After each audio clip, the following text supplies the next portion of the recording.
Alhamdulillah, Alhamdulillah wassalatu wassalamu ala Rasulillah wa ala alihi wa sahbihi wa mawalah. Asyhadu an la ilaha illallah wahdahu la syarika lah wa asyhadu anna Muhammadan abduhu wa rasuluhu alladzi la nabiyya ba'da. Amma ba'd. Rabbi shrah li sadri wa yassir li amri wahlul 'uqdatam min lisani yafqahu qawli. Ikhwafillah rahimanillah, Bapak Ibu semua yang dimuliakan Allah, para mahasantri yang saya cintai, alhamdulillah di pekan yang kedua kita bisa melanjutkan kembali. Ini di antara rangkaian mata kuliah yang akan dipelajari di setiap hari Senin.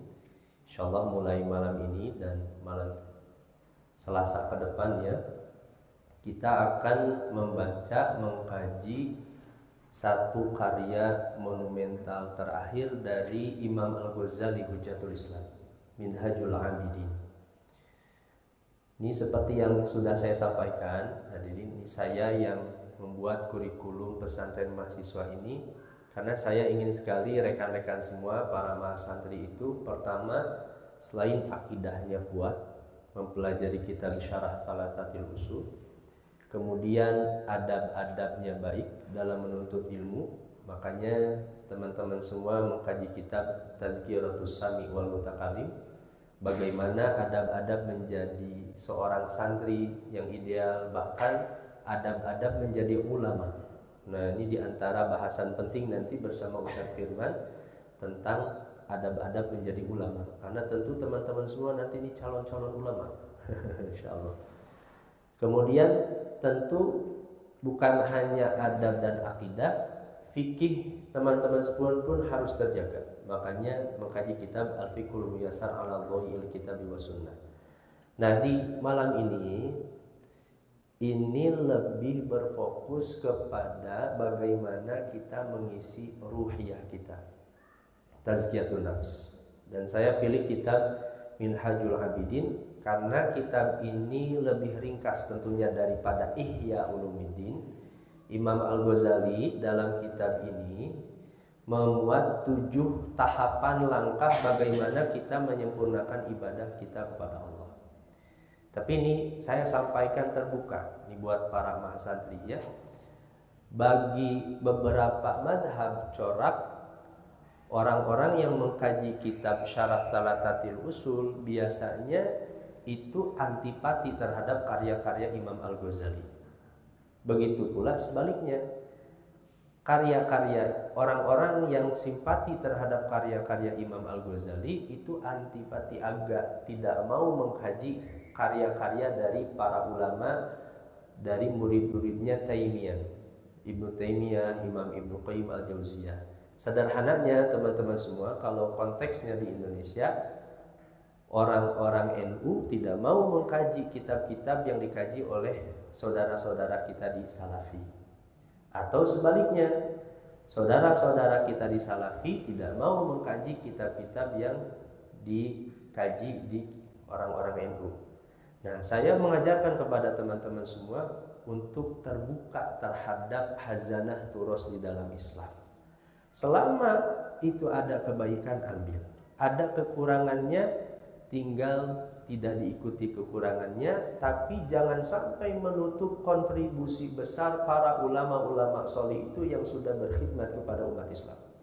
Imam Al-Ghazali itu besar kontribusinya dalam bidang filsafat, menghalau aliran-aliran sesat, menempatkan filsafat dengan sebenarnya, sehingga turunannya nanti ilmu pengetahuan kontemporer hari ini Islam bisa memilih mana ilmu pengetahuan yang memang baik bisa dipelajari oleh umat Islam, mana yang tidak boleh.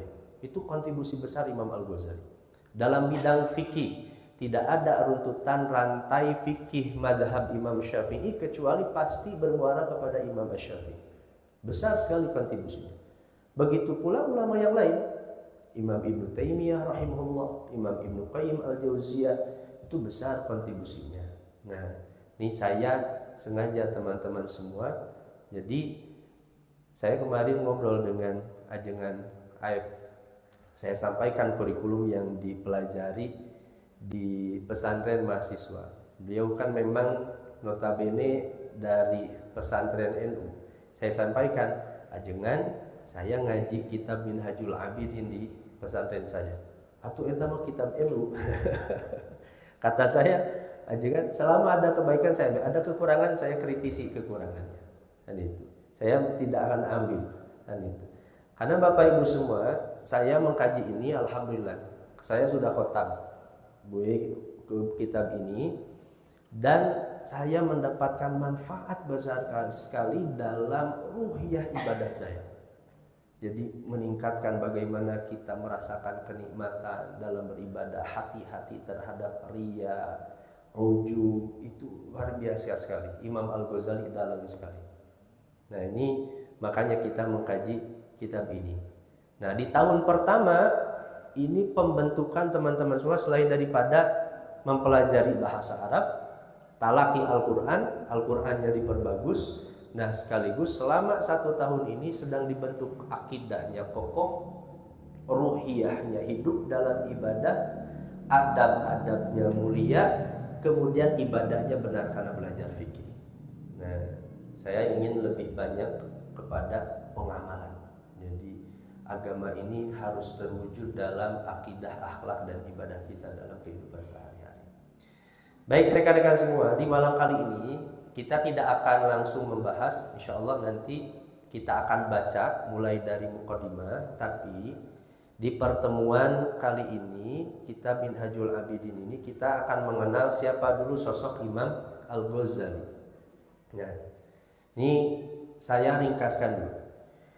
Imam Al-Ghazali ini beliau lahir tahun 450 Hijriah di kota Tus, negeri Khorasan.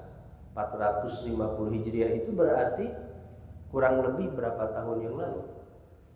1000. Kurang lebih 1000 tahun yang lalu. Ini Masya Allah. Karya-karya dari Imam Al-Ghazali mustahil andaikan Imam Al-Ghazali itu tidak punya kontribusi yang besar, Allah jaga karya-karyanya hari ini sehingga memberikan kecerahan pada umat. Adapun ada kekeliruannya, kekurangannya, siapa ulama yang sempurna di dunia ini hadirin? Gak akan ada ulama yang tidak ada kekurangannya. Manusia itu mahalul khata' wa nisyan, tempatnya keliru, salah. Ya, ulama saja ada salahnya, tentu apalagi kita orang-orang awam. Nah, beliau lahir tahun 450 Hijriah. Beliau terlahir dari keluarga yang cinta ilmu. Ayahnya memang bukan seorang ulama, Pak. Bapaknya itu tukang tenun wol. Tukang tenun wol bapaknya itu. Tapi bapaknya itu rajin hadir ke majelis ilmu. Kalau misalnya datang bapaknya itu ke majelis tentang fikih, kemudian bapaknya di majelis itu mungkin seperti ini berdoa kepada Allah, ya Allah hadirkan saya ingin memiliki anak yang ahli fikih. Kalau datang ke majelis tentang nasihat, ya Allah hadirkan saya memiliki anak yang cerdas dalam memberikan nasihat, ya, dan pandai dalam memberikan nasihat. Dan ternyata dua anaknya yang nanti salah satunya adalah Imam Al-Ghazali. Imam Al-Ghazali nanti lahir dewasa menjadi ahli fikih. Jadi ulamanya dalam madhab Imam Asy-Syafi'i. Karya-karyanya seperti Al-Wasit, Al-Basit, ya, itu dipelajari oleh ulama-ulama Syafi'i. Karya-karya dari Imam Al-Ghazali. Nah, akhirnya sampai orang tuanya ketika mau meninggal dunia, berwasiat kepada rekannya. Karena tahu rekannya ini seorang ulama cerdas, kemudian dia berwasiat, tolong andaikan saya meninggal, didik dua anak saya. Kamu tidak usah mengeluarkan harta yang aku tinggalkan semuanya gunakanlah untuk belajar anak saya. Pakaikan. Itu solihnya bapaknya Imam Al-Ghazali. Seluruh hartanya ketika meninggal diwasiatkan untuk pendidikan kedua anaknya. Akhirnya meninggallah orang tuanya itu, ayahnya itu. Akhirnya dididiklah oleh rekannya itu, oleh rekan ayahnya seorang ulama, tumbuhlah dewasa. Hadirin menjadi pintar. Namun akhirnya hartanya habis.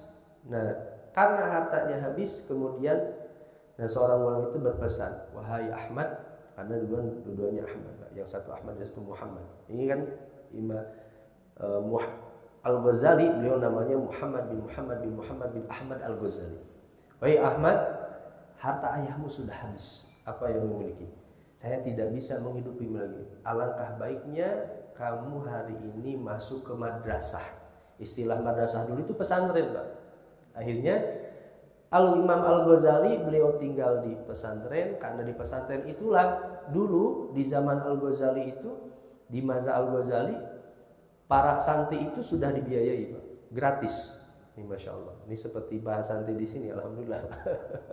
Itu gratis pendidikan itu, dan seperti Imam Al-Ghazali, pendidikannya gratis. Belajarlah Imam Al-Ghazali di sana.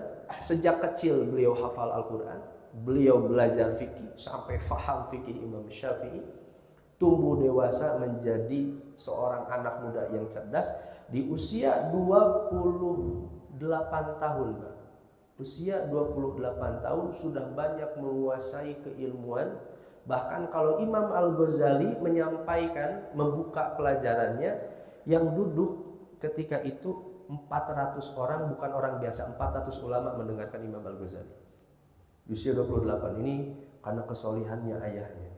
Usia 28 tahun. Nah, selama 10 tahun Imam Al-Ghazali menjadi rektor Nizamiyah. Dulu khalifahnya memberikan titipan kepada Al-Ghazali, karena dulu di zaman Nizamiyah itu ada setiap ulama itu dibiayai oleh negara, pesantrennya, biaya operasionalnya, makan minum santrinya. Itu luar biasa negara dulu. Itu setiap ulama itu diberi seperti itu. Dan termasuk Imam Al-Ghazali. Dan Imam Al-Ghazali dulu dia jadi rektor Nizamiyahnya, di antara perguruan tinggi yang paling terbesar ketika itu di masa itu. Hari ini mungkin tingkatannya bukan tingkatan rektor, Pak. Imam Al-Ghazali ketika itu tingkatannya menteri. Beliau seorang ulama besar.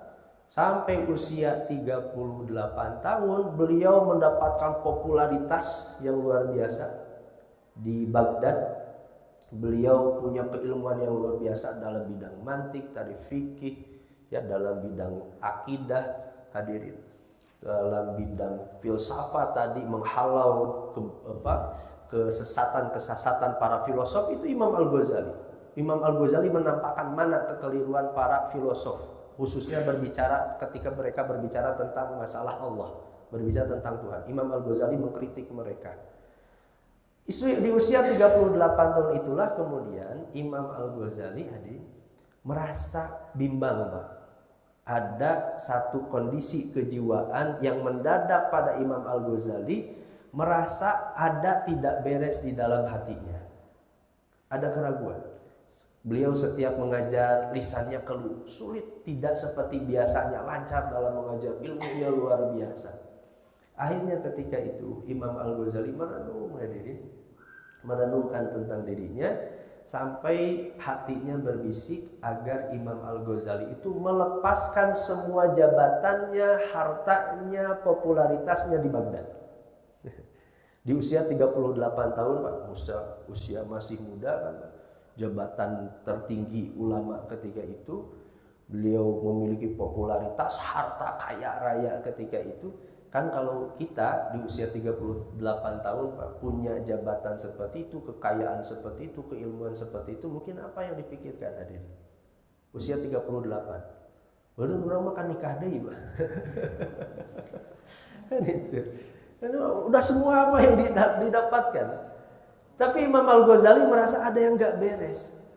Dia periksa hatinya, ternyata saya menuntut ilmu itu hanya ingin dapat popularitas. Saya ingin disebut hanya ulama. Saya mengajar ini hanya ingin dapatkan perhatian dari para penguasa. Saya mengajar dengan baik seperti ini hanya ingin mendapatkan harta. Diperiksa hati Imam Al-Ghazali, dibersihkan oleh Imam Al-Ghazali. Akhirnya Imam Al-Ghazali ketika itu di usia 38 tahun uzlah ke Mekah. Beliau berhaji di sana. Dia banyak beruzlah, bertobat, nanti sampai kemudian beliau pindah ke Syam, nanti di Syam banyaknya beliau. Nah, di Syam ini padahal Imam Al-Ghazali itu terkenal luar biasa hadirin, tingkat menteri keilmuannya.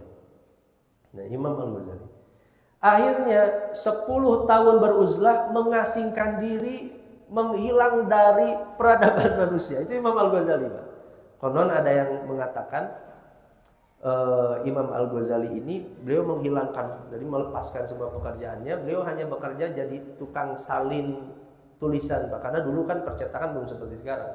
Konon menghidupinya seperti itu. Bahkan kata Imam Al-Ghazali sendiri nanti di dalam biografi dalam kitab ini, Imam Al-Ghazali, saya meninggalkan Mekah, tidak ada yang saya bawa kecuali hanya pakaian dan makanan untuk anak-anak saya saja. Itu Imam Al-Ghazali, Pak. Dilepaskan itu semua karena merasa ada ketidakikhlasan dalam mengajar, kata Imam Al-Ghazali. Padahal itu di puncak karir beliau, Imam Al-Ghazali. Selama 10 tahun itulah kemudian beruzlah, beribadah, i'tikaf, Pak, di tempat yang asing, tidak senang Imam Al-Ghazali dilihat orang-orang lain. Disitulah kemudian Imam Al-Ghazali menulis kitab Ihya Ulumuddin. Ihya itu artinya menghidupkan. Ulumuddin itu ilmu-ilmu agama. Karena Imam Al-Ghazali melihat ada yang tidak beres di kalangan masyarakat ketika itu. Ustaz Saiful kemarin kan sampaikannya, di zaman Imam Al-Ghazali satu madhab dengan madhab yang lain saling menyerang, Pak. Madhab Maliki dengan Syafi'i, bahkan kontak fisik itu madhab saling menyerang. Bukan hanya berdebat, hari ini kan mungkin berdebat di medsos, Pak. Dulu di zaman Imam Al-Ghazali itu sampai kontak fisik, Pak, perang antara madhab. Ya kalau sekarang mungkin NU, Salafi, wah kawan itu perangan itu. Di zaman Imam Al-Ghazali seperti itu. Imam Al-Ghazali banyak melihat para ulama yang menjilat para penguasa, mendekati para penguasa. Mereka menjual agama itu bukan karena untuk meninggikan agama, tapi justru karena kenikmatan duniawi, karena ingin jabatan, harta yang didapat. Menulislah Imam Al-Ghazali Ihya Ulumuddin, yang kalau di rumah saya ada 6 jilid, hadirin. Nih Imam Ihya Ulumuddin. Yang nanti Bapak Ibu semua, kata para ahli sejarah, dari Ihya Ulumuddin inilah nanti kemudian terlahirnya Salahuddin Al-Ayyubi, yang membebaskan, yang menang di perang bersama orang-orang Kristen, perang salib. Itu kontribusi besarnya Imam Al-Ghazali. Nah, Bapak Ibu semuanya oleh Allah. Nah, dan Minhajul Abidin ini karya terakhir beliau. Nah, makanya saya merasa penting mengkaji kitab ini dan mengenalkan, kalaupun ada kekeliruannya yang kita tidak setuju, hadirin, ya silakan. Kita tidak setuju aja misalnya dalam beberapa hal dengan Imam Al-Ghazali, tapi kontribusi besarnya terhadap umat Islam, nah jangan sampai kita menghilangkan itu. Justru apalagi kita sudah terasa karya-karyanya begitu luar biasa, kontribusinya dalam peradaban Islam, yang jelas Imam Al-Ghazali ini kekasih Allah. Siapa yang memusuhi kekasih Allah, kata Nabi SAW, maka perangnya dengan Allah dan Rasulnya. Ini kekasih Allah. Ini semoga Allah merahmati beliau. 1000 tahun yang lalu karya-karyanya sampai kepada kita. Ini kalau orang hari ini, para akademisi menulis karya, Pak, sebaik apapun kadang mungkin 100 tahun ke depan udah gak dibaca lagi. Itu saya aja menulis skripsi, Pak, baru berapa tahun bukan lagi gak dibaca, gak mau baca lagi, Pak, tahu jeleknya, Pak.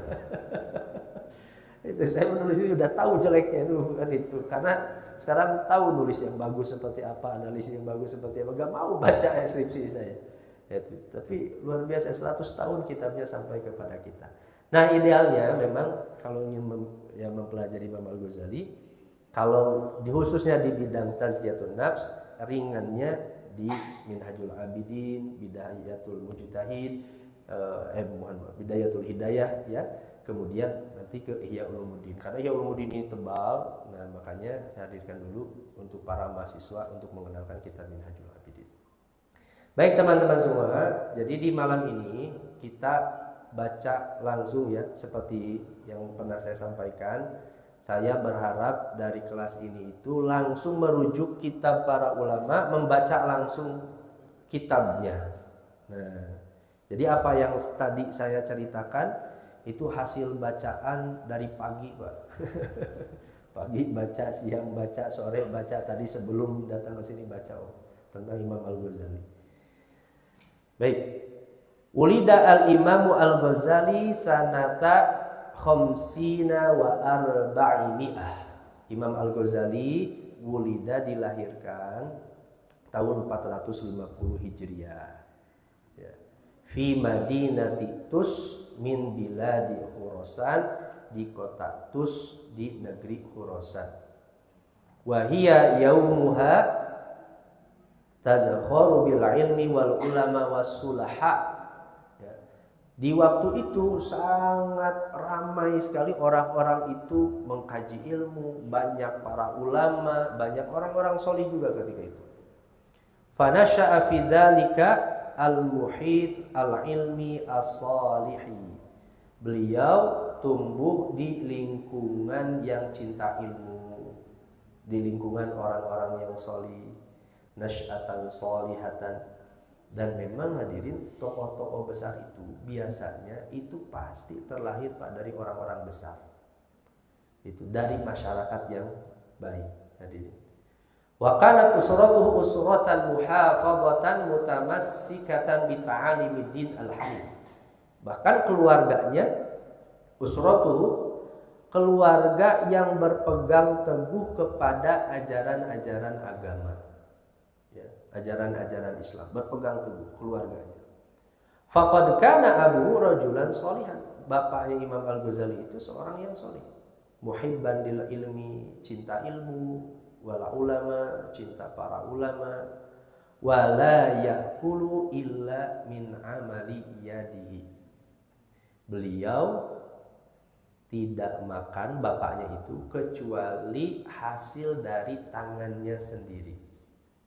Ini memang terlihat hadirin, calon ulama itu akan terlihat dari mana dia makan itu, kebersihan, kehalalan itu akan jadi kebeningan hati, Pak. Seperti yang saya ceritakannya, Imam An-Nawawi rahimahullah sampai akhir usianya beliau itu makan diantar sama orang tuanya. Diantar, karena orang tuanya ingin memastikan makanan yang sampai ke perut Imam An-Nawawi rahimahullah itu adalah makanan yang halal. Itu terlihat dari kebersihan itu. Ya'malu fi sana'ati ghazli suf. Ayahnya bekerja tadi, tukang tenun wol, bapaknya itu. Bukan seorang alim besar, tapi orang solih.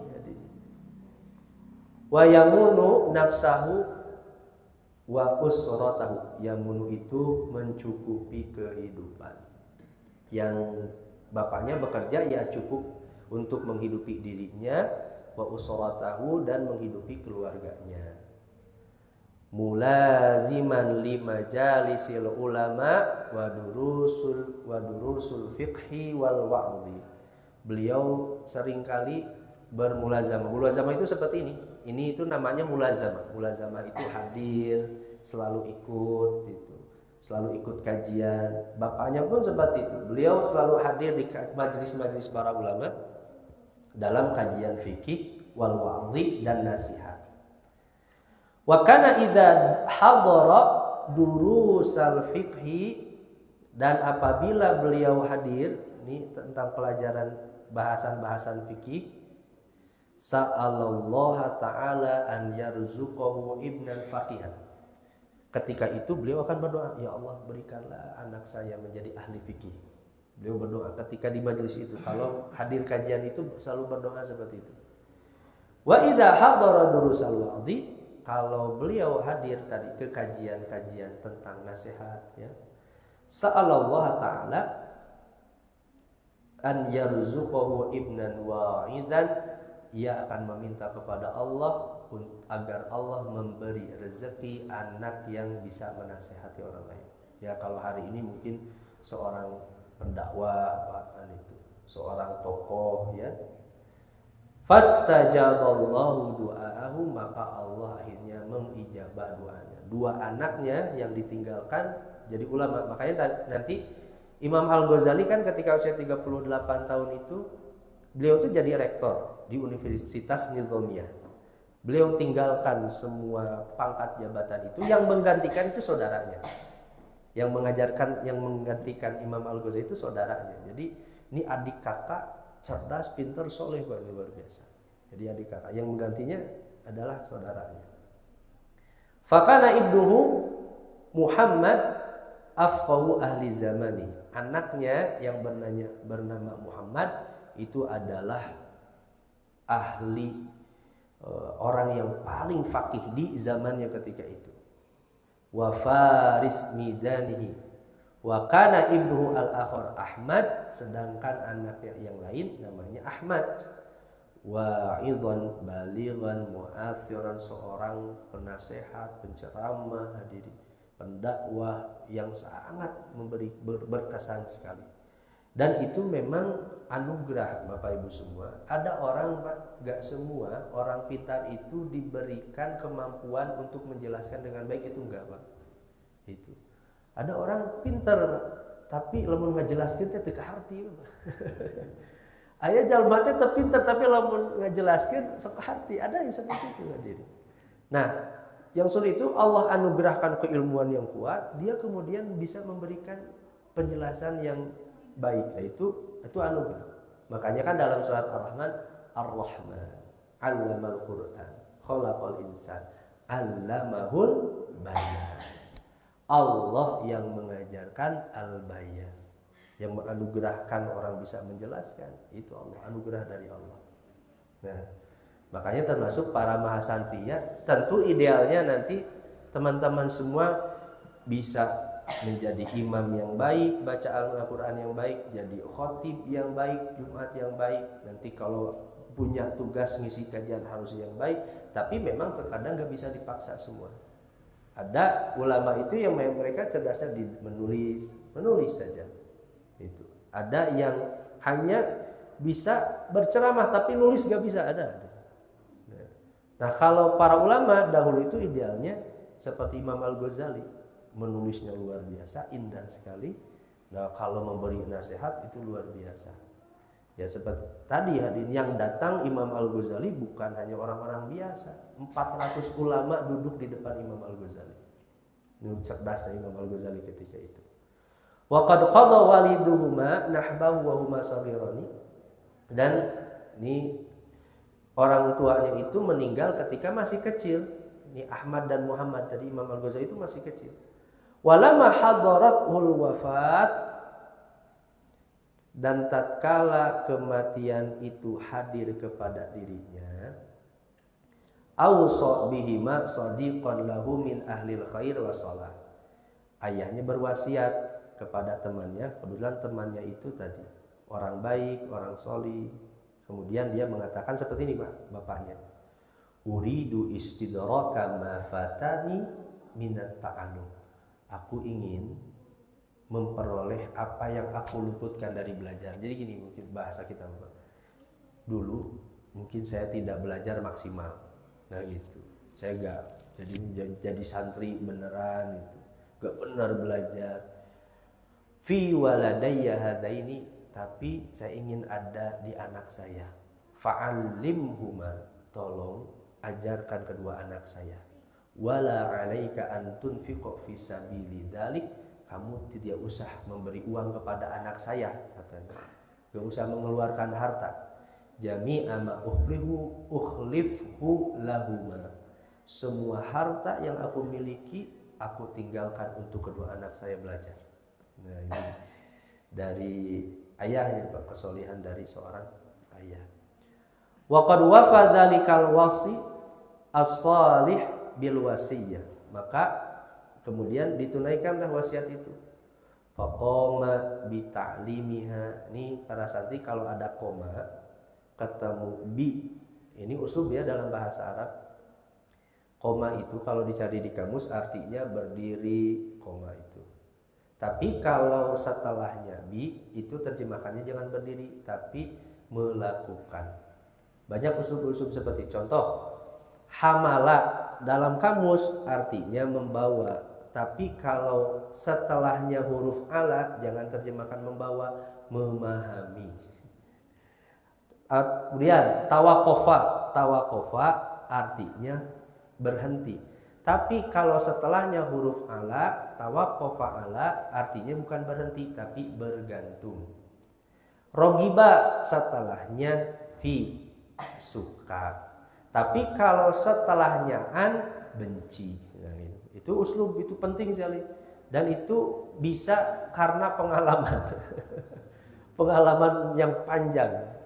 Ya Bapak Ibu semua, kalau saya hitung, saya membaca kitab mulai rajin itu kelas 3 mu'alimin. Ya meskipun di pesantren pun baca kitab, tapi mulai serius gitu, belajar seneng itu ya kelas 3 mu'alimin.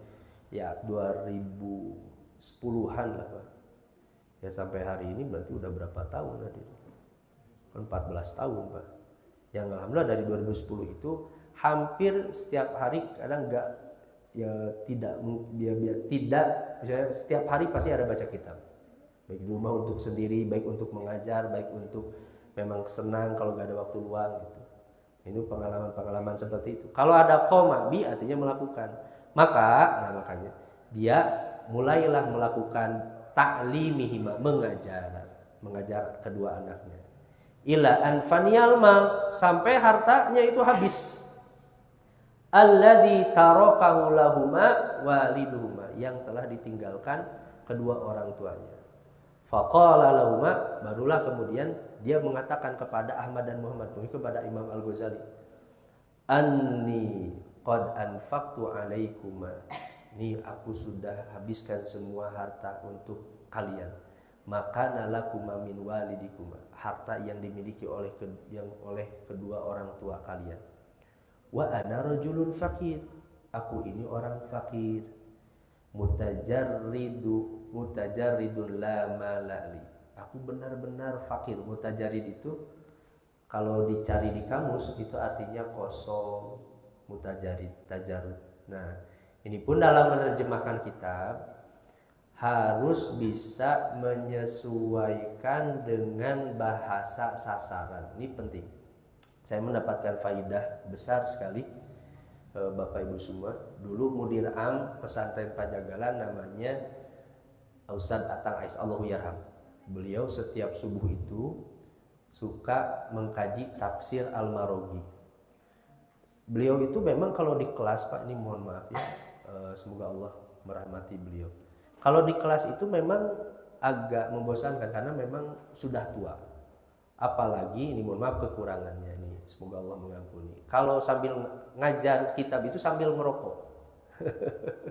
Jadi itu pun saya gak suka Pak, alhamdulillah. Tapi saya benar-benar kalau beliau ngajar menerjemahkan kitab enak sekali hadir. Seperti ngobrol gitu. Jadi nggak kaku kosakata itu. Saya mendapatkan manfaat itu hadir. Ya makanya tadi kekurangannya saya nggak ambil, tapi manfaatnya bagaimana cara menerjemahkan saya perhatikan cara menerjemahkannya dulu. Oh, seperti ini nggak kaku dalam ketika menerjemahkan itu penting. Dan memang dalam ilmu penerjemahan ini yang belajar bahasa Arab ini ada kan ilmu terjemahnya. Dalam ilmu penerjemahan pun ternyata ada teori-teorinya, ada teori dinamis, jadi menyesuaikan. Dalam menerjemahkan itu penting menambah, mengurang, ya, merubah bahkan supaya bahasa itu enak didengar. Itu. Kemudian kata beliau, aku ini orang fakir, mutajarid tadi, ya sangat fakir. Lama lali, aku gak punya harta. Fa uwasikuma wa aslahuma ara lakuma antal tahiqa bimadrasah. Kata beliau, baiknya aku ma'aro, apa yang aku lihat pandang, kalian berdua datang ke pesantren aja, yang itu. Saya udah gak punya harta lagi, udah habis harta orang tua kalian. Fa innakuma min thalabatil ilm, kalian itu kan santri, itu penuntut ilmu. Fatahsula ala mu'natikuma, kalau kalian ada di pesantren, kalian akan mendapatkan bekal. Setidaknya ayam beas-beas lah di pesantren. Ini katanya kan itu ada beras-berasnya itu. Fa adkhalahumul madrasah, maka ketika masih kecil itulah Imam Al-Ghazali dimasukkan ke pesantren. Nah ini. Wan daraja fi salki talabatil ilmi, dan keduanya akhirnya mereka mulailah masuk dalam menuntut ilmu di pesantren itu. Fakana dzalika huwa sabab fi sa'adatihima wa ulwi darajatihima, dan itu menjadi sebab kebahagiaan keduanya dan ketinggian derajat mereka. Mulai di pesantren itulah kemudian mereka berkembang lebih pesat karena mereka bertemu dengan guru, bertemu dengan para ulama, di pesantren mereka belajar. Nah, Imam Al-Ghazali beliau mengatakan seperti ini. Talabnal ilma li ghairillah. Aku pernah menuntut ilmu bukan karena Allah. Fa'aba al ilmu, maka ilmu itu menolak. Ilmu tidak mau datang kepada diriku. Illa an yakuna lillah, kecuali kalau saya belajar itu karena Allah. Kalau kita belajar karena Allah, ilmu itu datang. Tapi kalau kita tidak ikhlas, sulit ilmu itu datang ke dalam hati kita. Itu kata Imam Al-Ghazali. Wallahu a'lam bishawab. Hanya itu mungkin hadirin ini Bapak Ibu semua. Bentar lagi Isya ya. Ini alhamdulillah saja 1 menit lagi. Nah, nanti itu ringkasannya tadi saya sudah sampaikan. Tentu kalau dibaca tentang biografinya ini agak panjang. Kita langsung nanti masuk ke muqaddimah. Nanti ke depan ada mas santri yang bisa baca ya, semoga. Jadi silakan baca nanti santri. Nanti yang menerjemahkan gak apa-apa, saya boleh. Nah, nanti insya Allah masuk ke muqaddimah penjelasan dari Imam Al-Ghazali. Isi kitab ini itu apa? Nah, insya Allah di pekan yang akan datang kita akan bahas. Semoga bermanfaat tadi jadi keberkahan untuk ilmu kita. Subhanallah wa bihamdik, asyhadu an la ilaha illa anta, astaghfiruka wa atubu ilaik. Aqulu qouli hadza wa astaghfirullah li wa lakum. Assalamualaikum warahmatullahi wabarakatuh.